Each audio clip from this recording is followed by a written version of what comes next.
Chapter 3. The kid across the street is named Aaron Peterson, and his house is made of doors. Not really, but it feels that way. The first time I go over, I open 3 doors before I finally find the bathroom. Then I go to the kitchen for a glass of water and get lost trying to find his room. Don't feel bad. Everyone gets a little turned around at first. He tells me after I finally find my way back. Then he shrugs. Old houses are weird. I nod like I agree. But I've lived in old houses. The turquoise house is old too. None of them have been like this one though, with side staircases that lead to little half landings and some doors that don't even open. When I was 7, we lived in Northern California for a few months until my dad was still a beat reporter. My mum, always up for a good ghost story, took me to the Winchester Mansion, where we got to tour the house that was perpetually, obsessively built by the widow of famous Winchester rifle maker. The story went that someone told her she and her family were being haunted by the thousands of people who'd lost their lives to her husband's gun company. She kept the builders working day and night on a house she would never finish building, so the ghosts couldn't find her in the maze of a mansion. The clearest memory I took away from the tour was a door that opened to a 3-story drop. I imagined a sleepy 7-year-old me staying in that twisty house, waking in the middle of the night, looking for some place to pee and dropping to my death after pulling the wrong knob. We don't have one of those, Aaron tells me when I relay my memory to him the next day. At least I don't think we do. He says it so casually, I don't think he realises how strange it is that he could live in a house and not know where every door leads. At least at first it seems strange to me. Then I learn that there are some places in Aaron's house that are off limits. The basement's kind of a wreck, he says, but now he's less casual about it. Now he seems uncomfortable. I think back on the boarded-up door on the side of their house, the one I thought led to a root cellar. Aaron doesn't have white hair, as it turns out. That was a trick of the flashlight. Just one of the many weird aspects of the night he introduced himself to me. It's just light brown. But that's about the only ordinary quality about Aaron. He's tall. In fact, at first I thought maybe he was older than me. He's my age though, and he acts like he's 50. It's like the giant alien overlord sucked all the childhood out of him and left behind a 12-year-old adult. It's not that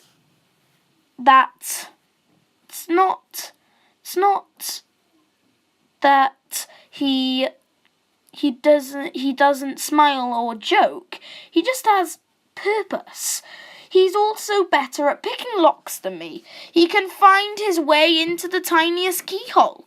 His hand's steady and precise, but that isn't why he's good.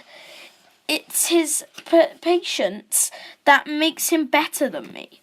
He can sit in a turn and twitch the pick a millimetre.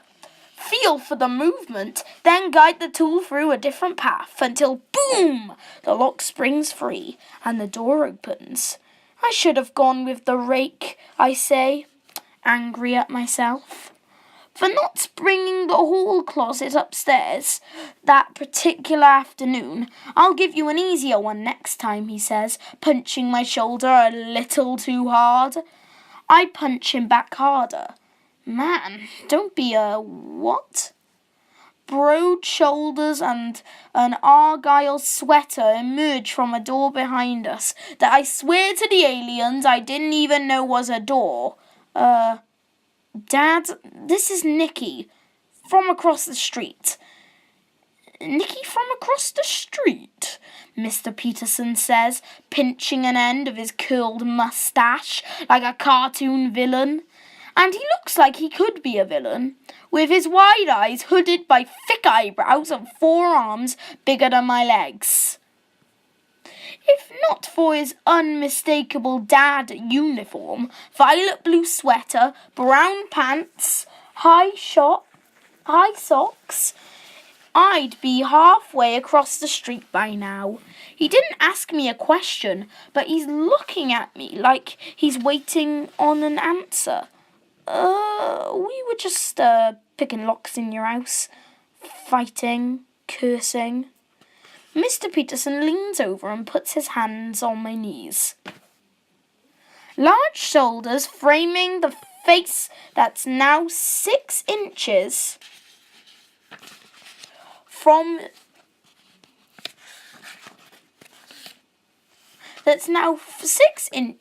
mine. His carnival moustache is practically touching my cheek. I can smell spearmint on his breath. Well, Nicky from across the street, he says, and I clench my teeth together to keep them from chattering. He leans in even closer, and I think I'm going to faint.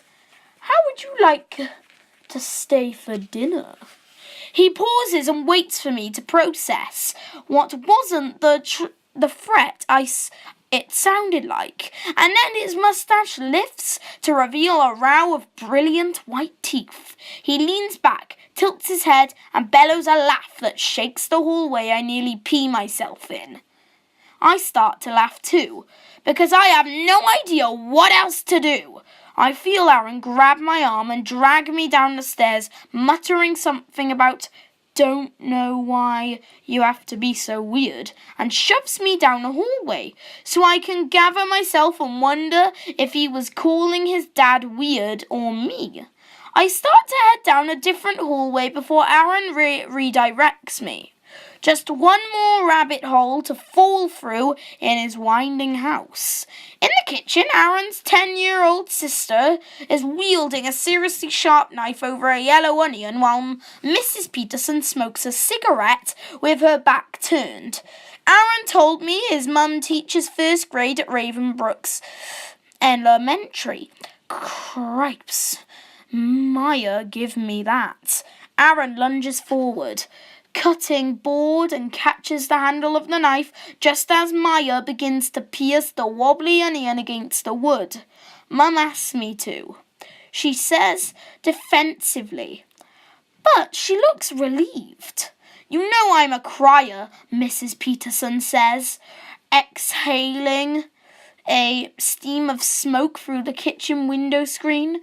"I have freakishly strong eyes," Maya says, her pride returning after being stripped of her duties. She's Aaron's polar opposite, with light red hair like her mother's.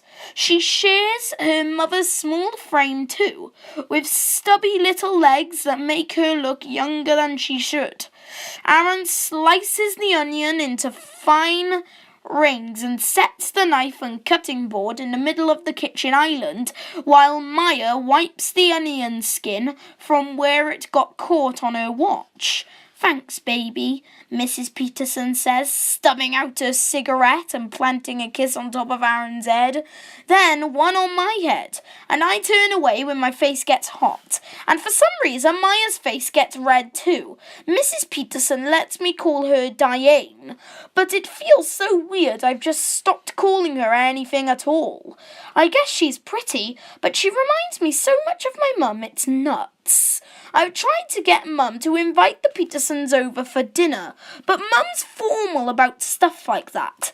They should invite us first, Mum says, and that's that. "Hamburgers for dinner tonight," Mrs. Peterson says. "You boys planning on sticking around, or are you robbing banks this evening?" I turned to face the wall again because I had a dream last night that I cracked a bank vault, and the rush I felt was so strong I felt a little awkward. Then I woke up. I'm pretty sure that's not using my powers for good. Who's robbing banks, Mr. Peterson says, emerging once again from whatever kind of shadow a hulking guy in Argyle can hide in. Oh, Mrs. Peterson says, peering into her mixing bowl, we might not have enough hamburger if you stay, Nicky. Aaron, you'd have to run to the store for some more. Batty, Mrs. Tillman stopped selling meat, remember? Aaron says. Oh, that's right. I keep forgetting that, says Mrs. Peterson. Aaron turns to me with a wicked smile. We could get you a tasty bulgur wheat and tofu burger, though. Maybe a cocoa powder granola bar for dessert. Whatever you love those bars, Maya says, curling her lip. It's true, Aaron says, leaning toward me. They make you fart. Maya dissolves into giggles a lot. What's the verdict on dinner? Mrs. Peterson asks, bringing us back on topic. You boys in or out? We're eating at Nicky's, Aaron says, and when I look at him, he widens his eyes. Right, at my house, I say. Not much better at lying than Aaron is. Mrs. Peterson examines us from across the kitchen island. Maya swoops in to save the day, though, bringing us back to a forgotten topic. Everyone thinks that Jesse James was the best bank robber there was, just because he was a show-off. But he couldn't have done any of that without his brother Frank. People always forget the siblings. I'm sure you could rob a bank just as successfully as your brother Mouse, Mrs. Peterson says, lining the patties into perfect rows on the cutting board. She holds a meat tenderizer high above her head and brings it down with startling strength. Moving from patty to patty with unsettling enthusiasm. Maya rolls her eyes, but I can tell she likes when her mum calls her Mouse, just like I don't mind that my dad still calls me Narf. My parents claim that's how I used to say my name before I could say Nick, which is weird because it doesn't even sound the same, but whatever. It stuck, so now I'm Narf. And from some of the nicknames I've heard out there, it could be a whole lot worse. And I'm sure your brother wouldn't dream of taking credit for your accomplishments. Mrs. Peterson adds, winking at Aaron. She brings the meat hammer down on the patty again, and I jump before I can catch myself. Remember, family makes you stronger, Mrs. Peterson says. Isn't that right, honey? Mrs. Peterson turns her head to decide to address her husband, but her eyes never meet his. Mr. Peterson. Mr. Peterson just stands there for a second, surveying his family across the kitchen island before moving to the sink to wash his hands. And from the way he says it, I can tell that's all he wants to say on the subject. Either Mrs. Peterson doesn't notice or she doesn't care. Oh, don't be a grump. You don't really mean that, which might be convincing if her hands weren't shaking so hard.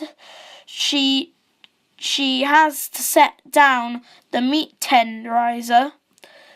Mr. Peterson scrubs his fingernails meticulously at the sink. I sneak a glance at Aaron, but he's watching his dad too. Maya's moved to the other side of the island, and she's fidgeting with the ties on one of the bar stool cushions. I'm waiting for the punchline, for Mr. Peterson to whip around and bark that insane laugh from under his mustache. But he doesn't turn around. Mrs. Peterson tries a joke. Well, I'm afraid you're stuck with us, darling. We're Petersons to the bone. Now Mr. Peterson does turn around, so fast what the towel in his hand makes a whipping sound in the air. You know what's so interesting about bones, Diane? He says with a smile that's way different than the one he cracked in the hallway upstairs. This one bears both rows of his teeth, and they don't part. He just talks right through them. Maya moves a little closer to Aaron. I think I do too. Not all of them are necessary. Maya reaches for Aaron's hand, and he squeezes hers back. It's true, Mr. Peterson continues, even though no one contested it. It's remarkable what the human body can survive without. Pluck one bone out and the body keeps on living. Mrs. Peterson is shaping the hamburger patties. And she's been working on that same patty since her husband started talking. I don't think she's thinking about hamburgers anymore. She closes her eyes, and I want to close mine too, but I'm afraid to look away. There's just one bone you can't live without. The funny bone. Mr. Peterson runs to Maya and scoops her up by the waist. And for a panicked second, I think he's actually going to hurt her. But she starts giggling immediately, and her giggle turns to a frantic laugh. And I see that she's not hurting. And I see that she's not hurting her at all. That he's not hurting her at all.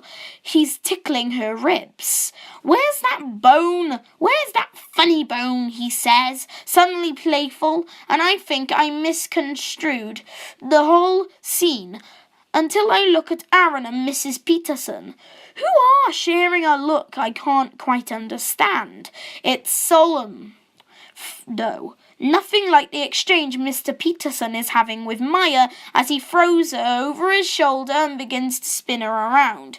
Let's go, Aaron says to me under his breath, and I don't argue. Once we're outside, we don't say a word until we're at least 3 blocks from our street and halfway to the train tracks on the other side of the woods that border Raven Brooks. The rain from earlier has stopped, but the ground still squishes when we walk. Where are we going? I ask Aaron when I feel like it's okay to ask him anything at all. You'll see, he says, but doesn't look at me. There's something I want to show you.